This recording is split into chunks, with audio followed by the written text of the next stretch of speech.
What is good, guys? It's Rey-Jay back with another video, and in this one I'm going to be talking about SPY and Tesla and the QQQ and a couple of stocks out there. I'm going to briefly break down what the charts are telling us, what you should be watching for going forward. I'm going to talk about what news came out involving Joe Biden and OPEC Plus, and what's going on with the markets right now as we have some earnings coming out.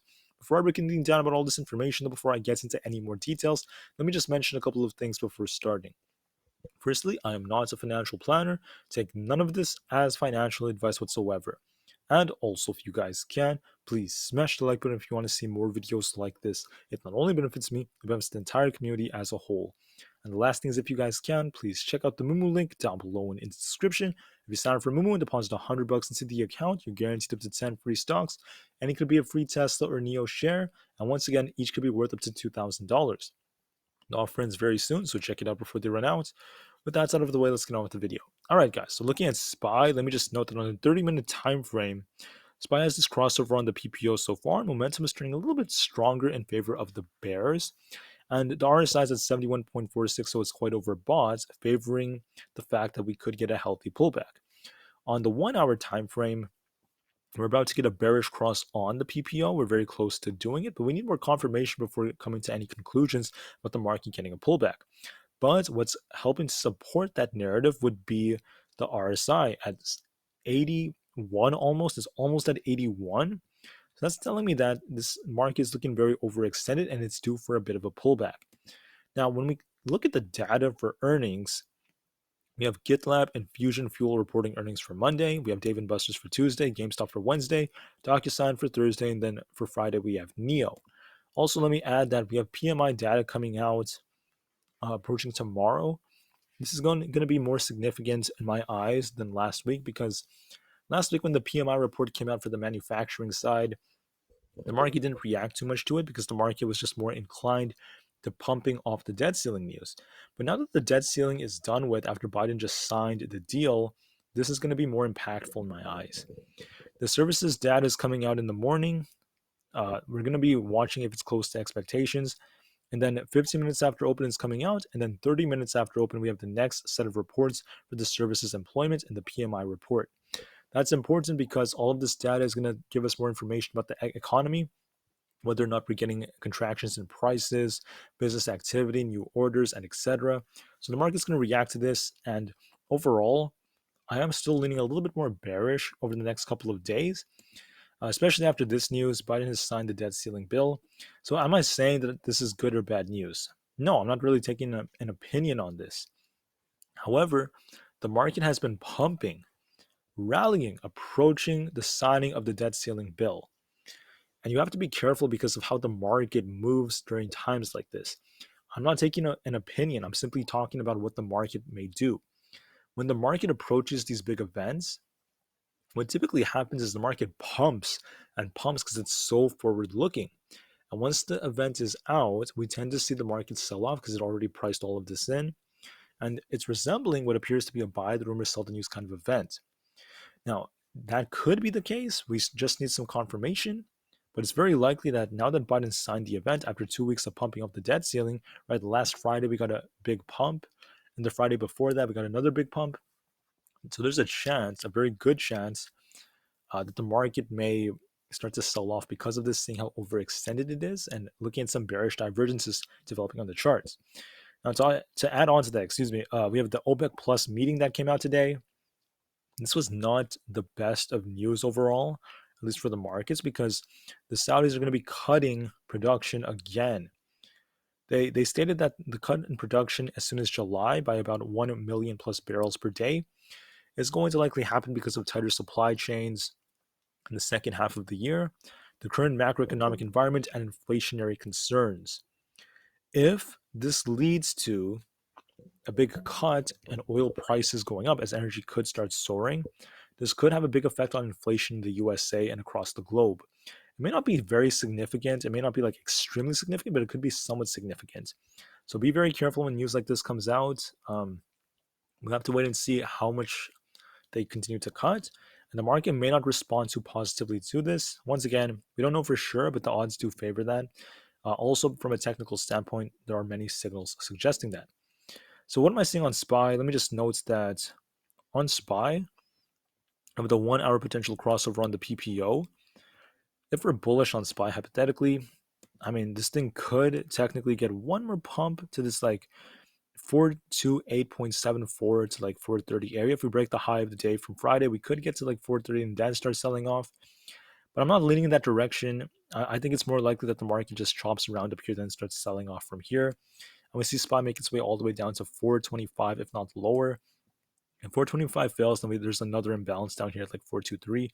But if anything, I think 425 is going to be tested very soon on SPY. I'm leaning more in that direction, but I'm still going to be open-minded because we need confirmation. We need to break 427.5 first. I think it's very likely that's going to happen, and then we're going to retest 425. For Tesla, and for bullish, we have to retest 217, the 217 zone. 217.83 specifically is where we have major resistance. I'm not leaning in the direction of Tesla breaking through this unless we get a very bullish piece of news, which I'm not seeing so far. We have a bearish cross in the hourly time frame, and Tesla was overbought up here. So I'm leaning in the direction that Tesla will either try to bounce a little bit and then start selling off after the PMI report, or it's going to continue to sell off. I'm going to be watching 212.5 if that fails on us. I'm going to be watching the 209 to 210 support zone. That's a very significant support. We'll see if Tesla can try to hold this area if it does test 210. And if that fails on us, then there's 207. But for now, I'm going to be watching 210. For the QQQ, this is looking more bearish in my eyes, but it needs confirmation first. I'm saying that because there's a clear bearish divergence right here on the RSI and the PPOs of the MACD. And if we get a rejection, okay, if this thing rejects and it breaks below major support at 353, it is most likely going to come all the way down to 350 pretty quickly. That's what I'm seeing. There's a bearish cross already, and it did start to lose momentum as the day went on. So the odds greatly favor the QQQ coming down to 350 very soon. If we're bullish, we have to hold above 356. If that happens, then I'm going to be watching 358. I'm leaning more bearish. I think it's very likely that this is quite overextended. I'm going to be watching 350 very soon. HYG is looking pretty flat right now, not really doing too much, but it is looking a little overextended at the same time right here. It formed a bearish divergence. If it starts selling off more, we could see the bonds traders cause some downside for the markets. For NEO, the bullish divergence played out. I was correct about that. It got to about $8 and then started selling off. It still looks like it has more selling pressure and there's a potential head and shoulders forming. Could try to bounce and retest 7.8 first before it continues to cool off. I think it's just going to trade sideways, but the downwards pressure of the market may slow it down. For the NASDAQ, it looks to me like there's a bearish divergence again forming on it. It's a little bit hard to see, but you could quite clearly see it right here. And also you could see it right here in the 1 hour time frame. So right here, look at the RSI, look at the MACD, look at the price. There's a clear divergence forming. This is likely going to cause it to come down very soon. It's about just below 13,000. Now we need confirmation first. So if it breaks below 13,250 and it ends up failing to hold that support, it's going to likely come all the way down to 13,000, and it's going to lead to the tech stocks coming down even more. We need confirmation first, but I am leaning more in the direction of this cooling off a bit. I think it's very likely because the RSI is overbought. It could pump a little bit more and get closer to 13,300, then start dropping. But I'm leaning more in the direction that the drop is going to be the bigger move. Same thing with SPX. We got to about 4290 basically. It's forming. It has a technically, what is this, a bearish divergence? I'm going to double check this. It does not have a bearish divergence right now. I'm not seeing it on the RSI. You could argue it's right here though. You could argue there's one like right here. Not too significant compared to like that of the QQQ, but there's this massive gap all the way down here, all the way down to where 4221 happens to be. Let me also add that on the 15 minutes, you could see a bearish divergence on the smaller time frame that developed. So it looks like it's going to get a retest of the 50 EMA, which could break it down to 42.52, causing a slight pullback in the markets, or taking SPY to about the, 425 area, basically, if not a little bit lower. So the odds are starting to favor some downside because of this. And that's the direction I'm leaning in. The VIX came down very hard. It's very oversold. It is due for a small bounce. And I think it's very likely the VIX may make an attempt to bounce because of the market coming down. The dollar was up already. If the dollar continues to hold 104, that could support that claim. For Coinbase, this is trading kind of flat for the time being. If it's bullish, we're going to be watching it trying to break 66. If it's bearish, it's going to break below 62.95. If that fails on us, we're going to see 60. I'm leaning more in the direction of it coming down though because of this bearish cross right here. But once again, that depends on the market. I mean, there is a potential bearish divergence forming. If that's the case, we could see Coinbase just continue to downtrend. Aapl has a big event coming out. Could this be a buy the rumor, sell the news kind of event? It's a real possibility. There's a bearish divergence developing on Aapl. It depends on if Aapl gets a rejection or not. It might just continue to trade sideways for the time being, approaching its big event. But then, after the event, we could see Aapl sell off more. So then later on, we might see Aapl sell off and cause the market to drop more, maybe a little bit after its event. I think there's an event coming on June 5th. I think tomorrow is when it's going to be happening. I believe it's tomorrow, but that's going to be very important because if that happens moving forward, if Aapl does end up, dropping after the event or getting some kind of like buy the rumor, sell the news event, thanks to this whole bearish divergence, this could cause a slowdown for it, and that would drag down the markets. So watch it potentially trade a little sideways first before it happens. We'll just have to wait and see on that. If we're bearish on Aapl, I forgot to mention, watch 178.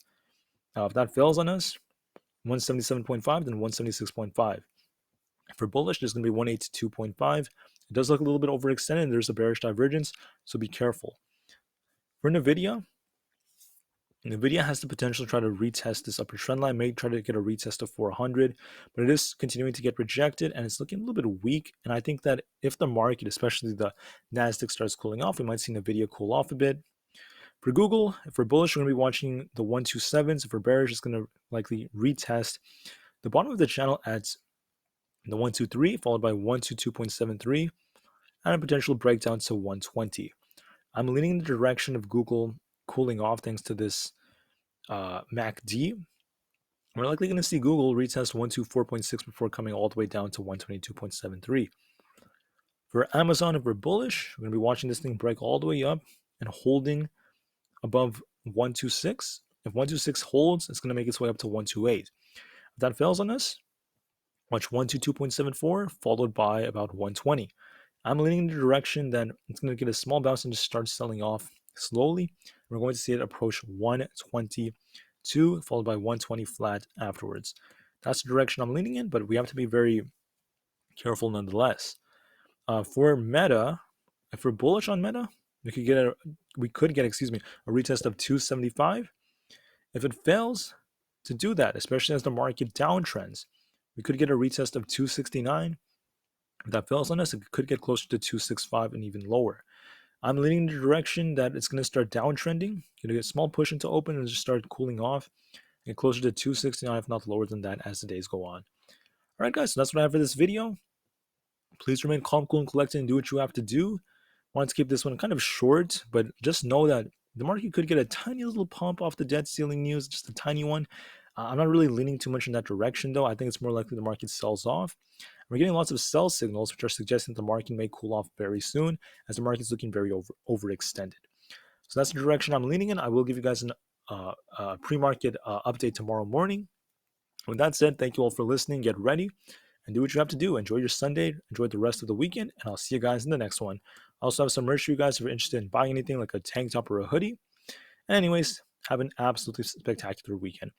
Markets at the moon as the long term is still incredibly bright, and peace out.